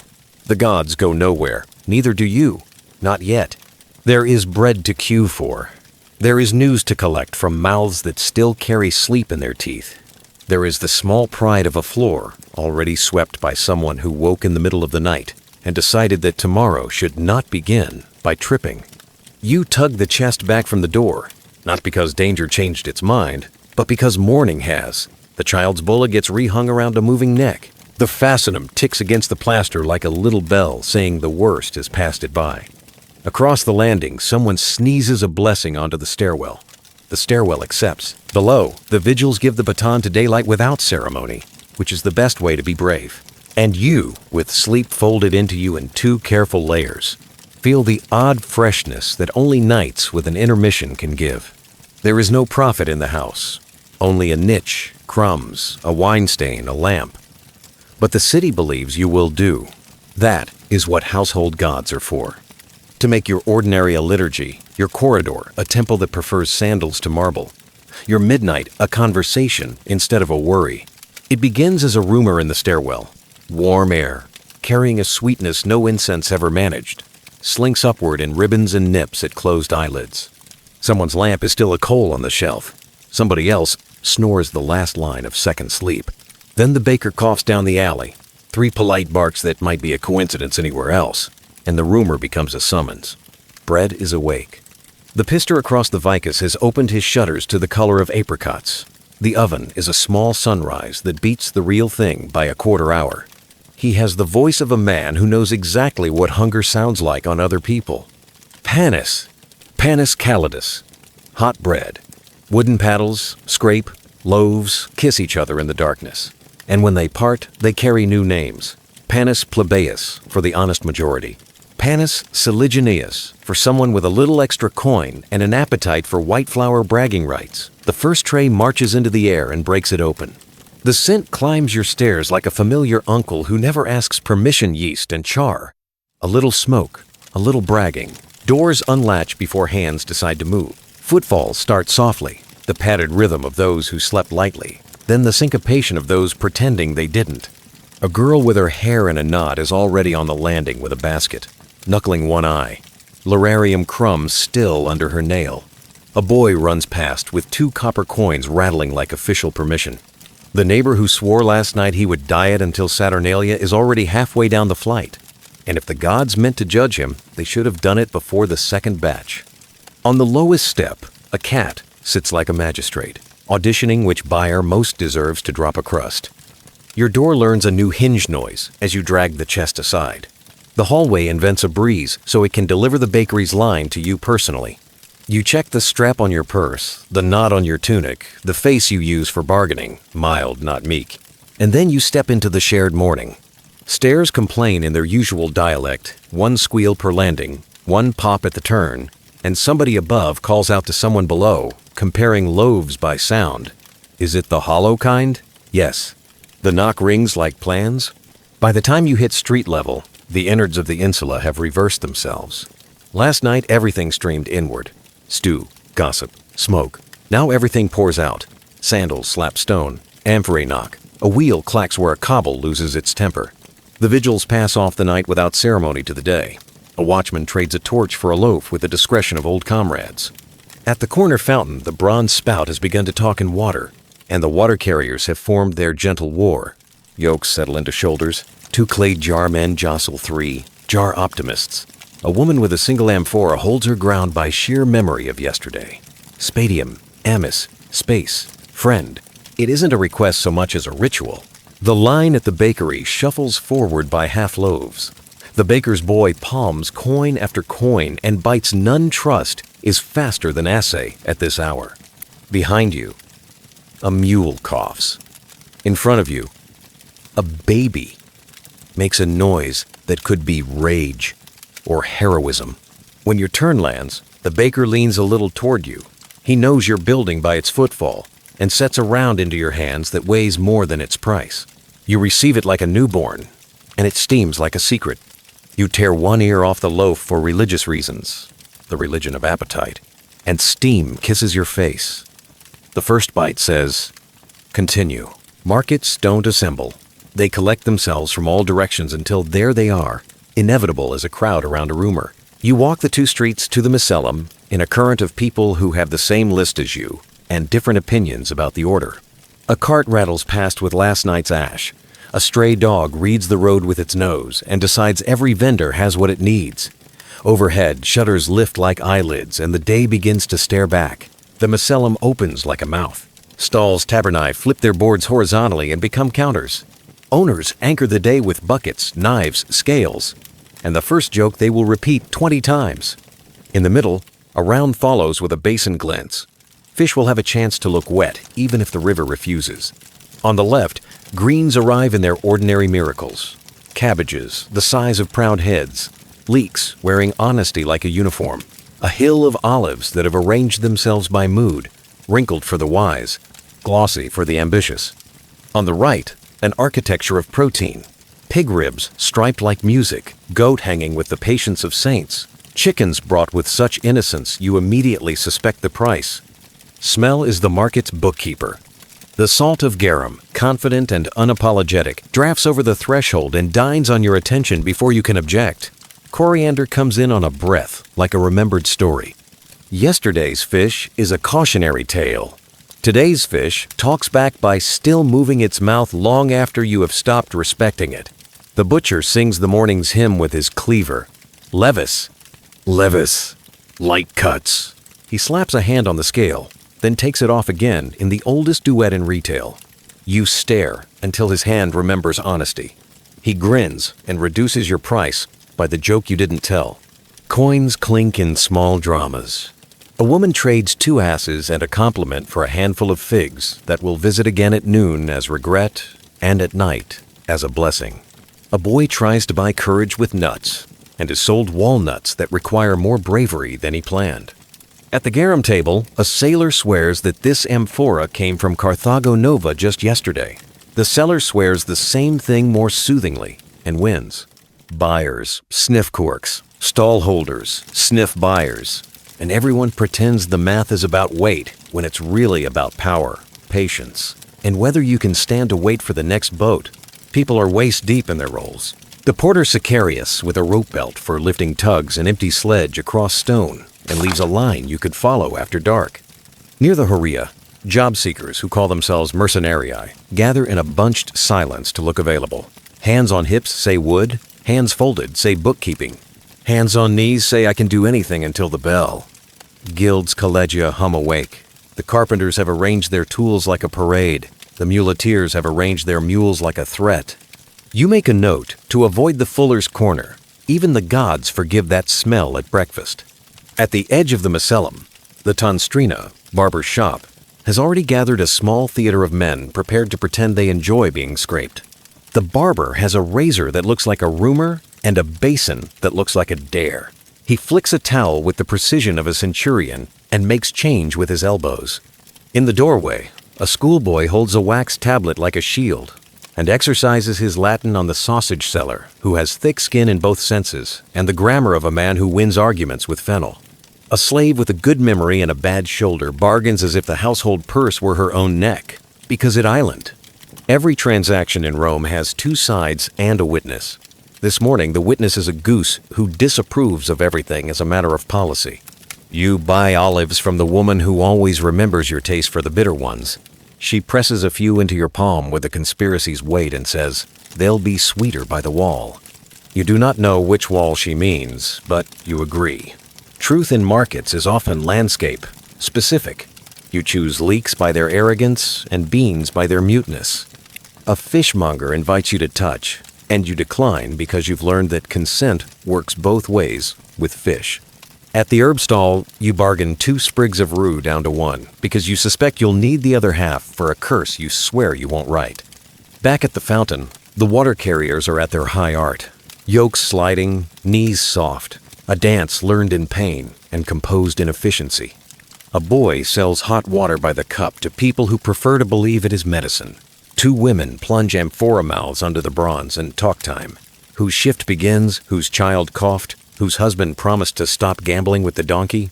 A soldier on half pay folds an entire loaf like a letter and writes his hunger inside it with olives, then eats the message before it can be intercepted. A priest of no special rank blesses a dog by dropping it a crust, and the dog converts immediately. Your Insula spills more lives into the street every minute. The rooftop gardener comes down with soil under his nails and dignity on his tongue. His lettuces are better than people's opinions, and he knows it. The cobbler unfolds his shutters like an argument and hangs shoes the way other men hang triumphs. He will spend the day returning feet to their owners. The seamstress sets her stool so she can watch the Macellum and be watched by it. Work and theater are the same craft performed with a needle. Down the block, the scribe lifts his stylus to catch the first errand of the day, which is always love dressed as business. Someone calls for a cart to the baths. Someone calls for a witness. Someone calls for their child, who has already advanced 3 stalls beyond permission. Noise stratifies. Deepest a base of wheels on stone. Above it a street's worth of talk. Above that birds, owners or critics unclear. And highest of all the bargaining note that turns every noun into a verb. 2 for 1. Lighter by lunch. Look, touch, decide. Don't touch, look, decide. The Macellum is bilingual in coin and attention. It prefers to be paid in both. The sun hauls itself over a roofline and begins its own commerce shadow traded for shade, shade traded for loitering rights. The city eats first and then imagines the rest. With bread secured and olives behaving, you cut a path back to the Insula to deposit supplies and collect the day's nerve. The stairwell smells like decisions. Crumb, cool stone. Last night's lamp arguing with morning's light. On the second landing, a neighbor is already tearing his loaf into an educational resource for children. 1 piece for now. 1 piece for bribes later. 1 piece for luck on the shelf. On the third, someone has tied a string to a basket and is lowering coins to a vendor who has learned her throw. The basket returns with roasted chickpeas that behave like applause. The stairs seem to approve. Inside, the room receives the market as if it has seen this trick before. A plate for bread, a jar for olives, a hook for herbs, and the day has a spine. You drop 3 beans in a pot of water so they can understand each other before noon. The Lorarium gets its proof of life offering. An olive, because it's almost a prayer. A finger of wine, because even household gods prefer civilized companions. Someone upstairs sings a line that will misbehave as a refrain all day. Somebody below tells a joke that will improve in circulation. You lean in the doorway to inventory the street one more time. The bestiarymen who hire their backs by the hour have drifted to the warehouse corner where the foreman assigns burdens with a finger. A young man practices knitting his face into the expression that says reliable to strangers. Nearby, his sister practices the one that says unremarkable to the same. A cart stacked with amphorae plays that old game of almost physics as it takes the corner on 3 wheels, and a pact with Fortuna. A foolery opens, and the neighborhood forgives it for money and cloth. 2 old friends pretend they've just met and spend the next hour deliberately not noticing the amount of time they've stolen from their lists. The morning has become honest. It has eaten enough to tell the truth about the rest of the day. It will be work layered onto errands, onto gossip, onto luck. The Macellum will shed its best fish before noon. The baker will have a 3rd batch for latecomers who insist they prefer it. The water boys will invent a song that makes the buckets lighter. The barber will win 2 arguments and lose 1 on purpose. The scribe will spell a name the way a lover says it, and no one will correct him. You tear another heel from the loaf and crush an olive in its middle like a jewel you can afford. Salt wakes your mouth. Bread persuades your heart. Somewhere far off, the forum clears its throat. Somewhere close, the stairwell congratulates itself for not collapsing. You check your purse, heavier than yesterday, lighter than you'd hoped, perfect. You check your list, longer than yesterday, kinder than last week, progress. And you check the door, it still opens, for now miracle. Rome's day is underway. You are part of its inventory and its intention. The Insula stands, the oven stands, the market moves, and the city has remembered again how to be itself. Whatever fires will threaten, whatever gossip will lift, whatever bargains will bruise. First there is bread, then there are olives, and threaded between them like a skewer, there is hope. Open your eyes in a modern walk-up, and if you listen with Roman ears, the present folds neatly over the past. Above you, footsteps, a muffled laugh, the clink of a glass. Below you, a delivery scooter sputters, a friar exhales, a cashier sings to herself between customers. The building hums like a beehive that forgot to stop buzzing overnight. You live in an insula with Wi-Fi. The floor plan has changed. Steel beams instead of timber, drywall instead of lath and plaster. But the essentials endure. Stacked households, shared air, thin borders. A century ago it was coal heat and dumbwaiters. Now it's radiators that hiss like opinionated geese, and an elevator that coughs at each landing like an old senator clearing his throat. Your walls are thicker on paper, but sound travels by treaty rather than prohibition. A neighbor's playlist bleeds across gypsum as easily as a flute through a Roman partition. If you can hear the bass line and guess the chorus, congratulations, you're living very Roman. Down on the street, the persistence is louder. Rome had Popene and Thermopolia. You have a kebab stand, a taco cart, a bow window glowing like a shrine at midnight. The menu evolved, not the physics. Hot food seeks cold people.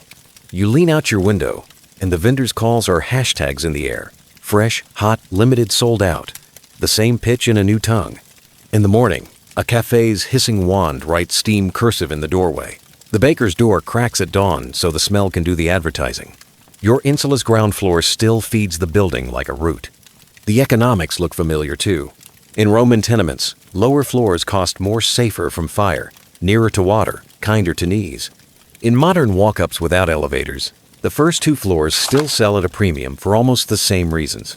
Add an elevator, and the prestige flips upward. The penthouse is just a 4th century fantasy with double glazing. It's all the same geometry of price, risk, and breadth. And the complaints? Spare us. Rent is a classical language. It declines optimism in every case. Then as now, too much for too little. The landlord is a poet of fees. A roof ought to be cheaper than the sky. Insert a shrug from the Tiber's bank. Fire. That old Roman anxiety is the one inheritance you actually notice written into the walls.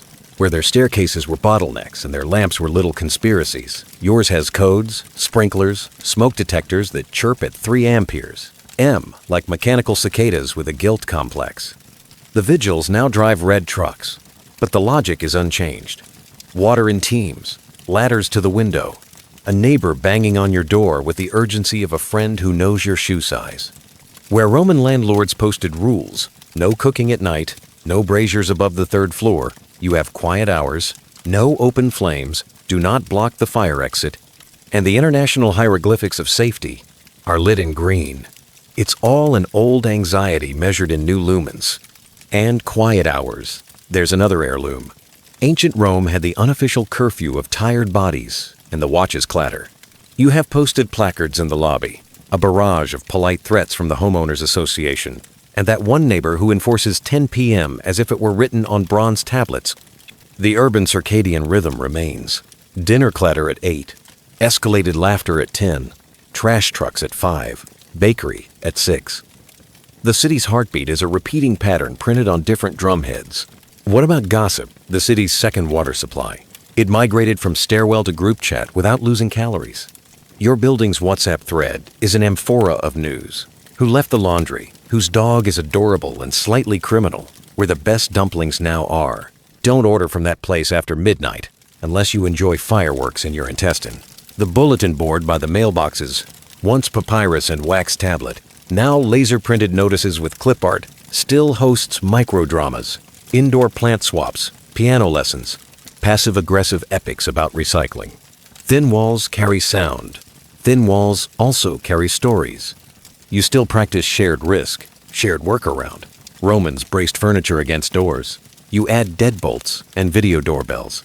They placed lares and penates in wall niches. You line a shelf with candles, a Polaroid of your grandmother, a houseplant that behaves like a soft superstition. They poured a thimble of wine to invite luck. You tap your phone on the router and whisper, "Please, just be normal until the meeting." Your household gods wear LEDs now. Offer them a steady power supply and the password they prefer. Segmented sleep? You rediscovered it by accident, with blue light and anxiety. Naps are again respectable. You don't rise to stoke a brazier, but you do wake to just check one thing, and suddenly it's 13 amperes. And you've learned 19 facts about Sicily, and adopted a rescue dog in your mind. You pad to the kitchen like a Roman to their shrine. Drink water plumbed, not amphorid. Stare out at sodium amber streets, and slip back into a second sleep with tomorrow rehearsing its lines. The body remembers older scripts, then progress edits. Street noise composes the same orchestra in a new key. By day, pneumatic drills as modern blacksmiths. Buses exhaling like tired oxen. Bicycles whispering in the bike lane like scandal. By night, laughter leaking from a bar. A taxi door thudding the beat of almost home. A siren sliding scales that Romans used to call the watchman's horn. Stray cats still hold editorial meetings on the dumpster lid. Dogs file complaints with the moon. Somewhere a couple fights in stage, whispers that carry like proclamations. ASMR, Antiquity Edition, wheeled bins rolling. Modern Edition, wheeled bins rolling, but blue. The street food at your door is the thermopolium with HR. Hygiene inspections, card readers, permits laminated against rain. But the heat-to-hand choreography is unchanged. Someone slides a paper boat across a counter. Someone answers with coins or a tap. A saw strips. A life improves. A block away, a laundromat hums like a foolery minus the pee jars. Gossip cycles at 40 degrees Celsius. The bar downstairs is a popina with craft beer. The same dice under different names. The same negotiations about volume, love, and whose turn it is to buy the next round. Even tenement architecture keeps showing up wearing new hats. Micro-apartments, co-living spaces, SROs, efficiencies, and pre-war buildings that creak like ships in port. Courtyards yield sunlight to the internal well. Light wells yield to glass atria. The old Roman solution, stack and share, returns whenever land values do the math out loud. Cities are still vertical compromises where strangers agree to be closer than etiquette would advise. The truth is simple and slightly tender. Most of what keeps a city alive survived. Not the brick, but the braiding of habits. We still trade heat and noise for proximity and chance. We still prefer to live on top of one another if it means coffee downstairs and news at the corner. We still fight over rent, tell stories over soup, and meet the world at our window before breakfast. The Insula was never demolished. It was renovated into us. So what was the Insula really? Not just a building, but a method. Stack lives, share risks, trade space for chance. It taught a city how to breathe through thin walls, how heat and rumor, quarrel and kindness, dinner and lullaby could slip between apartments and make strangers into a floor community. It stitched together water carriers, stairwell acrobats, night watch, stew steam, and window vendors into a daily choreography that looked chaotic up close and coherent from the rooftop. In that choreography, people learned the civic arts that outlast empire. Negotiation, for rent, for quiet, for the last loaf. Attention, to smoke, to footsteps, to who needs help on the stairs. And improvisation, when the oven fails or the rumor proves true. They learned to trust that the door across the landing could, in crisis, behave like family. And they learned to accept that a city is a promise made between neighbors who will never fully meet. Modern hotels and apartments feel like a miracle by comparison. Privacy that closes with a click. Clean water at the tap, not the fountain queue. Electric light without the risk of burning the block down. Fire stairs that widen where Rome narrowed. Insulation that politely edits your neighbor's habits into a vague rumor. These are the luxuries an Insula resident couldn't dream of without waking. And yes, they are luxuries, even when your radiator gurgles like a bored sea monster and your upstairs neighbor practices percussion with furniture. But notice what we kept on purpose.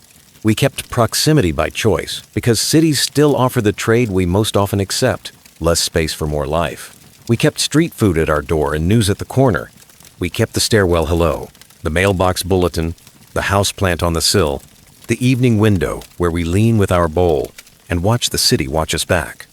We kept the thin wall orchestra at a lower volume with better percussion.